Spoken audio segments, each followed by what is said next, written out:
required to wear an 1.5" minimum heel, and a lot of the time though they would want you to wear something higher because higher heels generally look better with short skirts. Studies have shown that with high-heeled shoe wear, around 3 inches, there's increased shear forces and pressure on the forefoot, which is the region where the toes are. Into the shoe, there's increased risk of bunions, hammer toes, neuromas, ankle sprains that we talked about, and then also very interesting. That was a clip from Hell on Heels, a documentary created by Red River College student Amy Tuckett, examining the dangers of wearing high heels. Good morning. Thank you for being here. Good morning. Thank you. So first of all, awesome topic to tackle. What made you want to make this documentary? You know, I'm a massage therapist, or I was a massage therapist, and for many years, about 8 years, and I went to school and we had this project that we had to do over a year, and I really wanted to do a documentary, and I've seen a lot of the problems associated with high heel wear.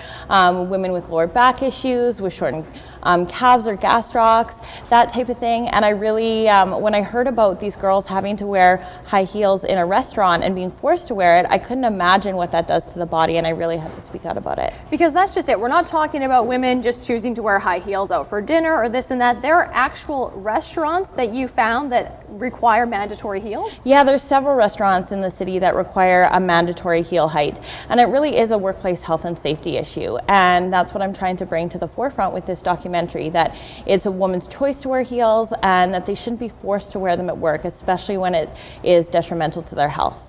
Well, an 8-hour shift in heels, you know, how many times a week over the span of a few years, it's going to cause some damage. Yeah, definitely. And you know, the girls don't realize, a lot of the women don't realize what is happening to them when it is, because a lot of these symptoms or these issues, things like osteoarthritis in the knee, it doesn't show itself until 10 to 20 years later, and they won't, you know, a lot of them won't even make that connection.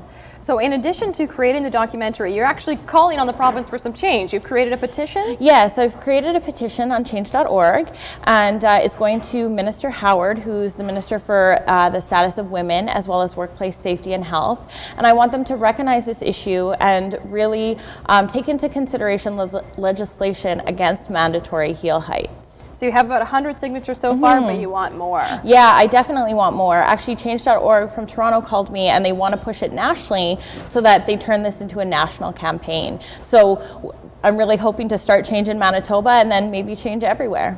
When you reached out to the restaurants, getting them to confirm their policies on heels, did you get any sort of reasoning as to why they require heels? No, they didn't provide me any reasoning. I asked actually all of these restaurants to provide me with some kind of A reasoning, or B, to come on my documentary, explain themselves, or maybe even how I initially approached it is for them to, now that they know that heels can be damaging, for them to change it for their employees and look at it like a great PR issue, that they care about the health of their employees. Well, and a lot of the employees you spoke to didn't want to go on camera. They didn't want to openly talk about No, this. a lot of them don't. I mean, restaurants, they aren't unionized. It's very scary for young servers who don't know where their next paycheck is coming, or who are in school or have rent to pay.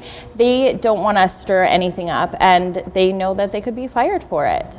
Well, it is a fascinating topic, and proof to it, because you had a showing scheduled for Thursday night, is actually sold out entirely. Yeah. A panel discussion on heels at work and whether they are good or bad and whether they should be enforced. And so if you want to sign the petition, we'll put it up on breakfasttelevision.ca, and we'll also have links to how you can watch the entire documentary, Hell on Heels. About 10 to 12 minutes long? Yeah. There you go. We're taking a quick break here on BT. Stay with us. Thanks, Courtney. Good morning. Right now, Winnipeg, it's -7. It does feel like -15 with that wind chill, and we are seeing those winds come in from the north-northeast at about 15 kilometers an hour. And right now,